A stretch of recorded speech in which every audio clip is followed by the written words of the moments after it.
பொருட்களானதும் சோதிமேனியாவதும் மெய்ப்பொருட்களானதும் வேண பூசை செய்வதும் சற்பொருட்களானதும் சாத்திரங்கள் சொல்வதும் செய்பொருட்களானதும் திரண்டுருண்ட தூமை.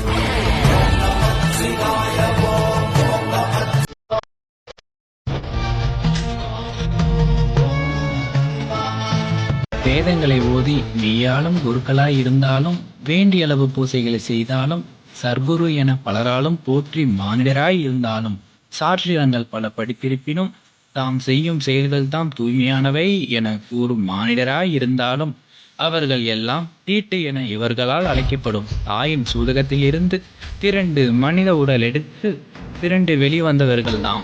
முக்கலைகளை சேர்த்து தவமியற்ற தம்மிலே கடந்தவர்கள்தாம் மெய்யிலே அதாவது உடலிலே தூய்மையானவராம் என்று இவர்கள் செய்யும் செயலை கண்டித்து கூறுகிறார் ஷிவவாக்கியர் சித்தர்.